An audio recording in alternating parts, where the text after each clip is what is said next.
warahmatullahi wabarakatuh, teman-teman mahasiswa yang saya banggakan. Di pertemuan kali ini kita akan membahas materi pendidikan kewarganegaraan bab 7, yaitu bagaimana dinamika historis, konstitusional, sosial politik, kultural, serta konteks kontemporer penegakan hukum yang berkeadilan. Tentunya dalam bab ini kita akan mempelajari tentang kaitannya tentang penegakan hukum yang berkeadilan, khususnya di negara Indonesia. Oke ya, Indonesia adalah negara hukum, artinya negara yang semua penyelenggaraan pemerintahan dan kenegaraan serta kemasyarakatannya berdasarkan atas hukum, ya. Bukan didasarkan atas kekuasaan belaka. Jadi semua tingkah laku masyarakatnya di Indonesia itu diatur melalui peraturan-peraturan perundang-undangan yang sudah dibentuk, ya, dan disepakati oleh para pengambil kebijakan pada masa dulu, kemudian disesuaikan dengan peraturan-peraturan sesuai dengan perkembangan zaman yang ada. Kemudian apakah hukum ini penting?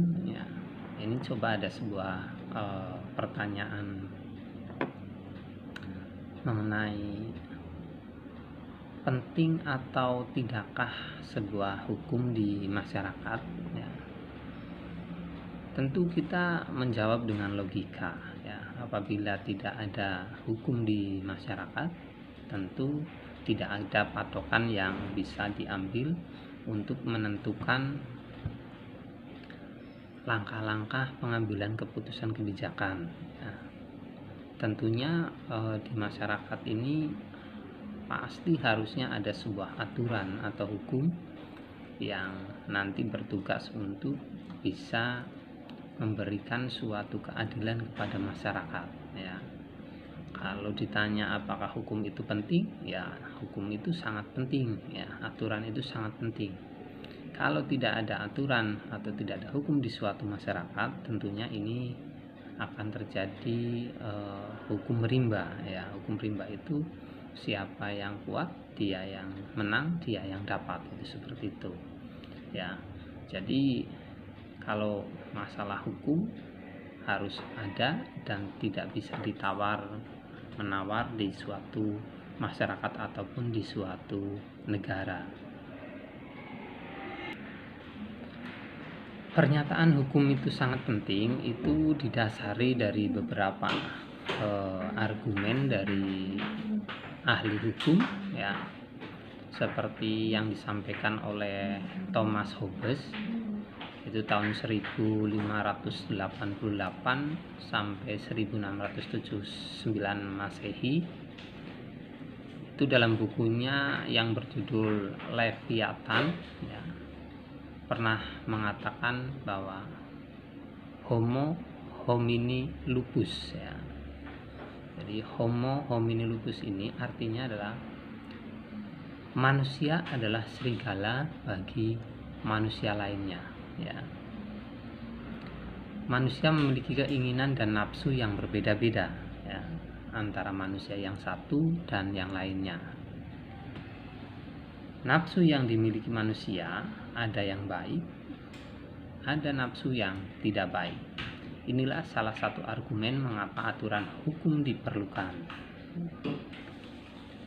Kemudian kondisi yang kedua tampaknya bukan hal yang tidak mungkin, bisa semua masyarakat tidak memerlukan aturan hukum, ya. Namun di Cicero, ya, 106 sampai 43 sebelum Masehi pernah menyatakan ubi societas ibius, ya. Saya ulangi, ubi societas ibius. Artinya di mana ada masyarakat, ya, di sana ada hukum, ya. Dengan kata lain, sampai saat ini hukum masih diperlukan, bahkan kedudukannya semakin penting di suatu masyarakat. Jadi upaya penegakan hukum di suatu negara sangat erat kaitannya dengan tujuan negara, ya. Jadi kalau tujuan negara itu menghendaki tujuan masyarakatnya aman, tentram, damai, tertib, tentunya harus ada aturan yang mengatur itu. Lah, itulah hukum yang harus ada di suatu negara atau di masyarakat tersebut. Menurut Cranbrook dan TKB Sabrudin tahun 1975, kehidupan manusia itu tidak cukup hidup dengan aman saja, atau teratur dan tertib saja. Manusia itu perlu sejahtera. Apabila tujuan negara hanya menjaga ketertiban, maka tujuan negara itu terlalu sempit, ya. Jadi tujuan negara yang lebih luas adalah agar setiap manusia terjamin kesejahteraannya di samping keamanannya. Dengan kata lain, negara yang memiliki kewenangan mengatur masyarakat perlu ikut menyejahterakan masyarakatnya. Nah, teori Cranbrook tentang negara hukum ini dikenal luas dengan nama teori negara kesejahteraan. Jadi intinya negara itu memiliki tujuan yang luas, ya. Di samping menyejahterakan masyarakatnya, memberikan rasa nyaman, juga memberikan menjaga ketertibannya. Nah, inilah fungsi dari hukum yang ada di masyarakat tersebut, yaitu seperti itu. Kemudian teori negara hukum dari Cranbrook ini, saya ulangi, dari Cranbrook ini banyak dianut oleh negara-negara modern di dunia ini, ya. Kemudian kalau Indonesia itu sendiri bagaimana, gitu ya. Jadi negara Kesatuan Republik Indonesia adalah negara hukum, ya. Artinya negara yang bukan didasarkan pada kekuasaan belaka, melainkan negara yang berdasarkan atas hukum. Artinya semua persoalan kemasyarakatan, ya, kewarganegaraan, pemerintahan atau kenegaraan harus didasarkan atas hukum yang berlaku, ya. Jadi teori tentang tujuan negara dari Cranbrook ini mendapat sambutan dari negara-negara pada umumnya, termasuk Indonesia. Kemudian bagaimana tujuan negara Republik Indonesia, ya. Jadi kalau tujuan negara Republik Indonesia itu dapat kita temukan pada pembukaan Undang-Undang Dasar 1145, yakni pada alinea keempat, yang bunyinya itu untuk membentuk suatu pemerintah negara Indonesia yang melindungi segenap bangsa Indonesia dan seluruh tumpah darah Indonesia, dan untuk memajukan kesejahteraan umum, mencerdaskan kehidupan bangsa, dan ikut melaksanakan ketertiban dunia yang berdasarkan kemerdekaan, perdamaian abadi, dan keadilan sosial.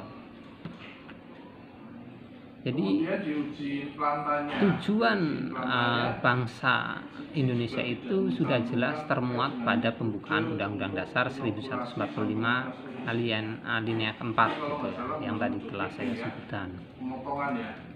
Kemudian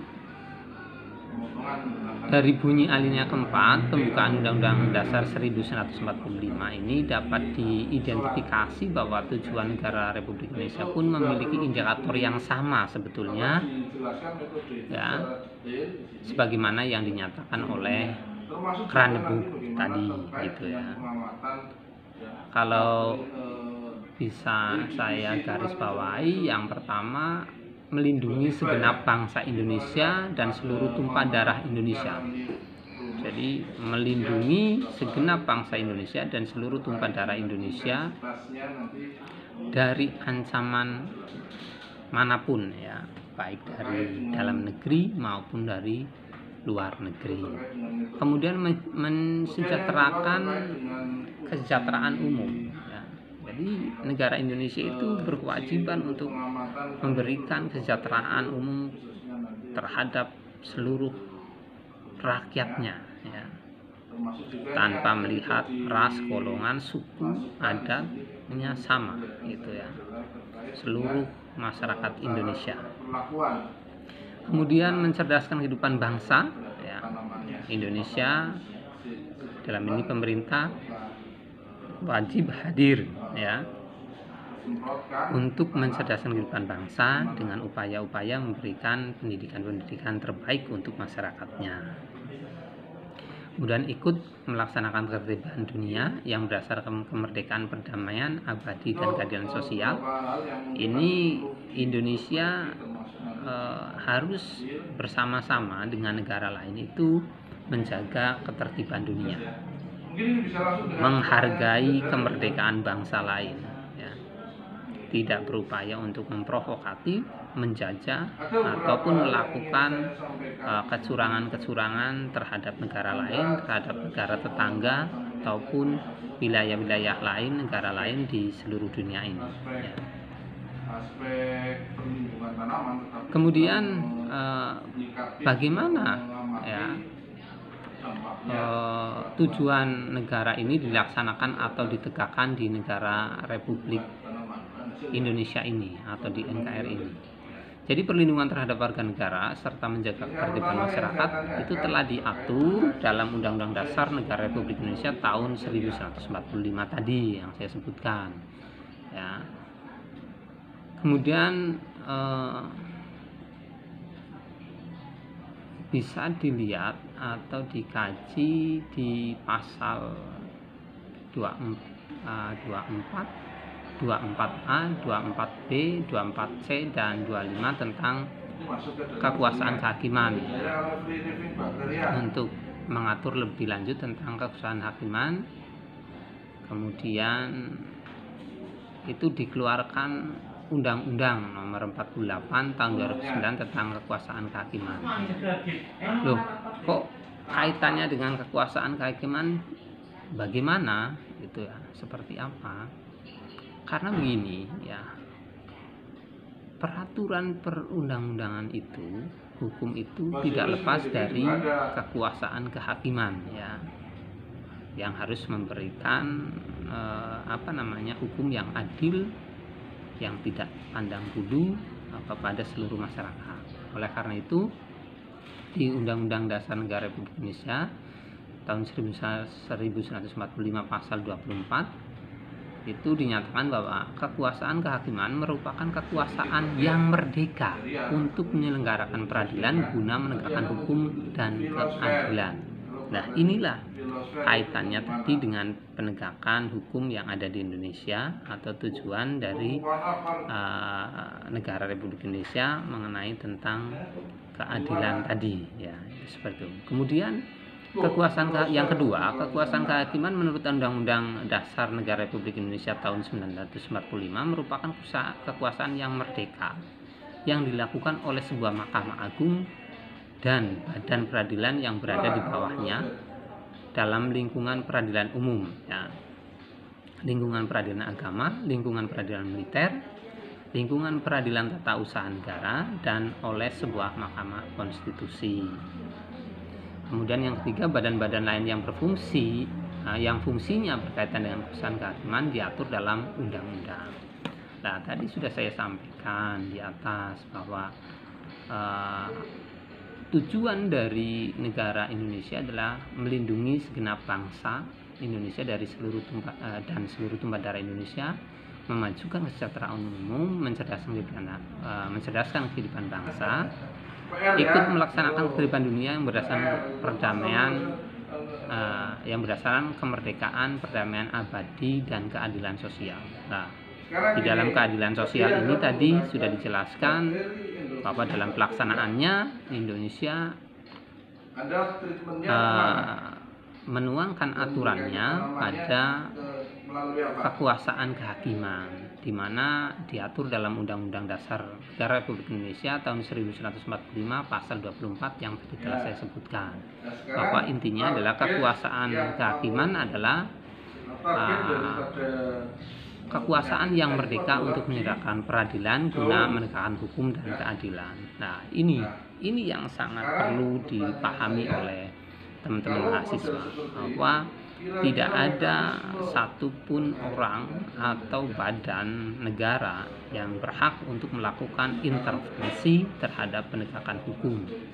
Hukum semata-mata mutlak demi keadilan sosial, ya. Jadi tidak ada karena ini anaknya pejabat, karena ini seorang pengusaha sukses, karena ini hanya seorang tukang buruh dan sebagainya, perlakuan hukumnya itu berbeda.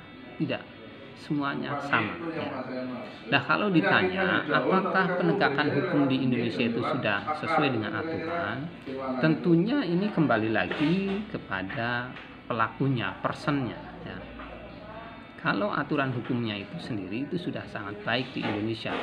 Semua diatur dari Kitab Undang-Undang Hukum Pidana, Kitab Undang-Undang Hukum Perdata, Tata Usaha Negara, Hukum Peradilan Agama, dan lain sebagainya itu sudah bagus sekali. Cuma kita harus bersama-sama untuk melakukan kontrol, ya, atau kita bersama-sama harus ikut mengawasi pelaksanaan penegakan hukum ini, karena penegakan hukum ini itu pelaksananya adalah manusia yang tadi memiliki nafsu, ya, memiliki keinginan tertentu yang ini bisa kemungkinan membuat goyahnya seseorang untuk memberikan keputusan pada saat melakukan pengadilan terhadap masyarakatnya. Kemudian timbul pertanyaan baru, yaitu alasan mengapa diperlukan penegakan hukum yang berkeadilan. Tentunya kita sedikit kembali ke materi yang kemarin, yaitu bahwa di bab 4 itu terdapat 6 agenda reformasi. Satu diantaranya adalah untuk penegakan hukum, ya. Dari sebanyak tuntutan masyarakat, beberapa sudah mulai terlihat perubahan ke arah yang positif, ya. Namun beberapa hal masih tersisa mengenai penegakan hukum ini. Jadi hampir setiap hari, ya, media massa baik elektronik maupun cetak menanyakan masalah pelanggaran hukum, baik terkait dengan masalah penegakan hukum yang belum memenuhi rasa keadilan masyarakat maupun masalah pelanggaran HAM dan KKN, ya. Kemudian di bab 1 itu dulu telah diungkapkan sejumlah permasalahan kehidupan bermasyarakat, berbangsa dan bernegara, ya. Beberapa diantaranya yang terkait dengan masalah penegakan hukum yang ada di Indonesia. Jadi perilaku warga negara, khususnya oknum aparatur negara, banyak yang belum baik dan terpuji, ya. Ini banyak, ya. Seperti masih ada praktik KKN, praktik suap, perilaku premanisme, dan perilaku lain yang tidak terpuji. Kemudian masih ada potensi konflik dan kekerasan sosial seperti sara, tawuran, pelanggaran HAM, kemudian ada etnosentris dan lain-lain. Kemudian masih maraknya kasus-kasus ketidakadilan sosial dan hukum yang belum diselesaikan dan ditangani secara tuntas, ya. Ini masalah pelanggaran HAM di masa lalu itu masih banyak sekali persoalan-persoalan yang perlu diselesaikan. Kemudian penegakan hukum yang lemah karena hukum bagaikan pisau yang tajam ke bawah tetapi tumpul ke atas. Ini sering, ya, disampaikan oleh mahasiswa. Mengapa seperti itu? Itu bukan, sekali lagi saya jawab, itu bukan masalah aturan hukum yang di Indonesianya yang bermasalah, tetapi adalah orang atau pelaku penegak hukumnya yang harus dibenahi atau diperbaiki. Kemudian masih banyak pelanggaran oleh wajib pajak atas penegakan hukum dalam bidang perpajakan. Ini yang menyebabkan ya itu diperlukannya penegakan hukum yang berkeadilan, yang berkelanjutan. Itu seperti itu. Jadi saya rasa penegakan hukum yang berkeadilan itu akan selalu diperlukan selama negara itu masih eksis di dunia ini, ya.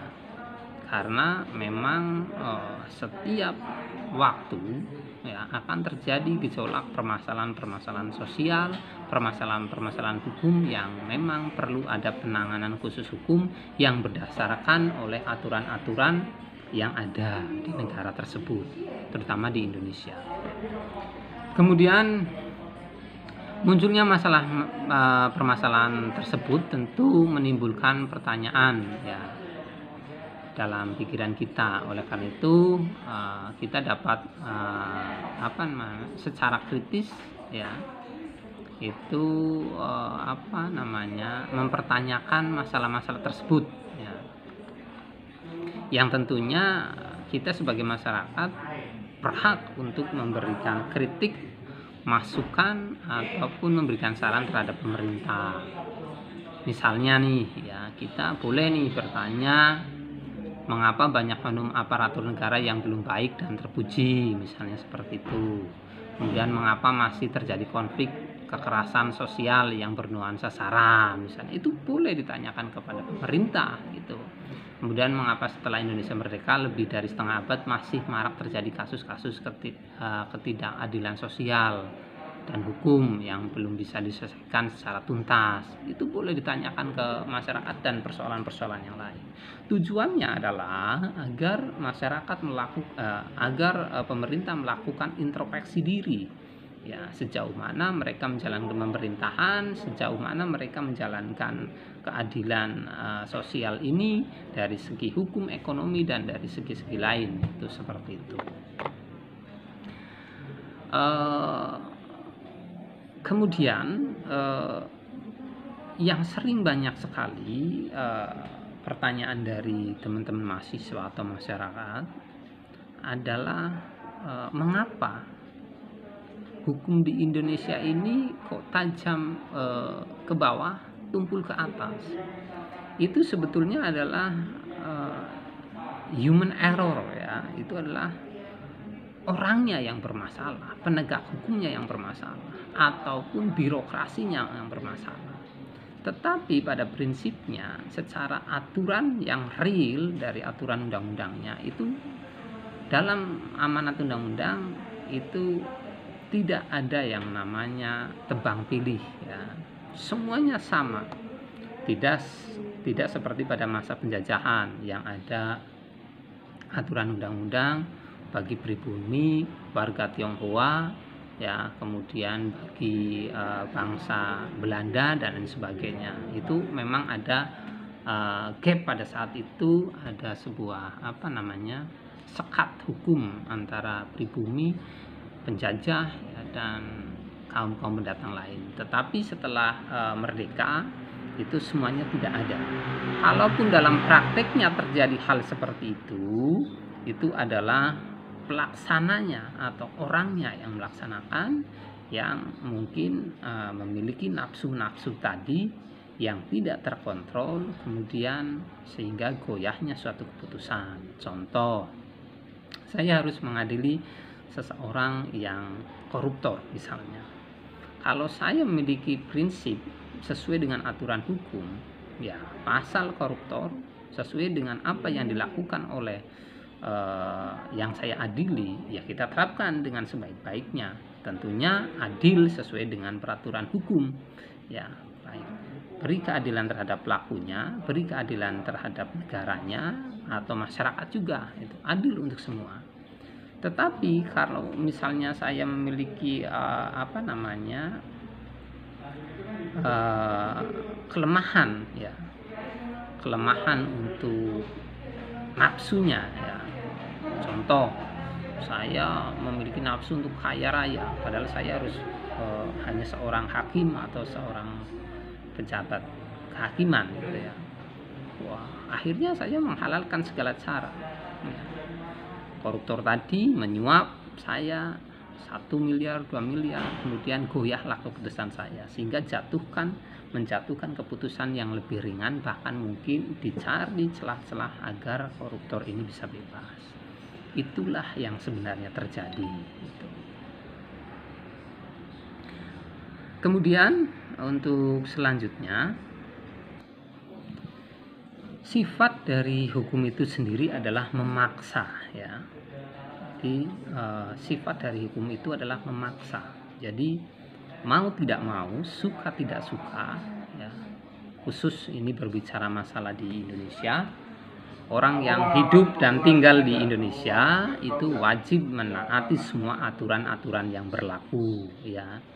Baik aturan-aturan tata cara hidup di negara ini, tata cara menjadi pengusaha atau berdagang di negara ini, tata cara beragama ataupun aturan-aturan yang lain. Jadi harus dipaksa ya, tidak bisa kalau misalnya hukum kok ternyata sifatnya tidak memaksa, itu nanti akan menjadi lucu ya. Contoh misalnya, barang siapa dengan sengaja menghilangkan nyawa orang lain dihukum minimal 10 tahun penjara atau maksimal 20 tahun penjara, misalnya seperti itu. Karena ini tidak bersifat memaksa, maka di belakangnya misalnya diberi kata-kata kalau mau, kalau ikhlas, ya ini akan menjadi terlihat lucu ya. Makanya hukum itu bersifat memaksa, mau tidak mau. Kalaupun tidak mau, ada penegak hukum yang nanti mengeksekusinya, menangkap ya, dari kepolisian, kemudian mengadili dari kejaksaan, kemudian di penjara, yaitu di rutan. Itu semuanya sudah tersistem, terstruktur dengan baik di negara kita ini. Untuk menjalankan hukum sebagaimana mestinya, maka dibentuk beberapa lembaga aparat penegak hukum, yaitu antara lain adalah kepolisian yang berfungsi utama sebagai lembaga penyidik, kejaksaan yang fungsi utamanya sebagai lembaga penuntut, kehakiman yang berfungsi sebagai lembaga pemutus pengadilan, dan lembaga penasehat atau memberi bantuan hukum. Jadi ada kepolisian. Itu kepolisian negara ialah alat negara penegak hukum yang terutama bertugas memelihara keamanan dan ketertiban di dalam negeri. Itu kepolisian ya. Kemudian ada kejaksaan ya. Kalau kejaksaan itu dijelaskan dalam Undang-Undang Nomor 16 ya, tahun 2004 tentang Kejaksaan Republik Indonesia, pasal 1. Nah, di sana dinyatakan bahwa jaksa adalah pejabat fungsional yang diberi wewenang oleh undang-undang untuk bertindak sebagai penuntut umum dan pelaksanaan putusan pengadilan yang telah memperoleh kekuatan hukum tetap serta wewenang lain berdasarkan undang-undang. Jadi kejaksaan adalah lembaga pemerintahan yang melaksanakan kekuasaan negara di bidang penuntutan ya. Kemudian ada lagi kehakiman ya. Ini kehakiman merupakan salah satu lembaga yang diberi kekuasaan oleh negara untuk mengadili ya, itu ya. Adapun hakim adalah pejabat peradilan negara yang diberi wewenang oleh undang-undang untuk mengadili. Itu yang tertuang dalam dalam pasal 1 Undang-Undang Nomor 8 tahun 1981 tentang Undang-Undang Hukum Acara Pidana ya, KUHP.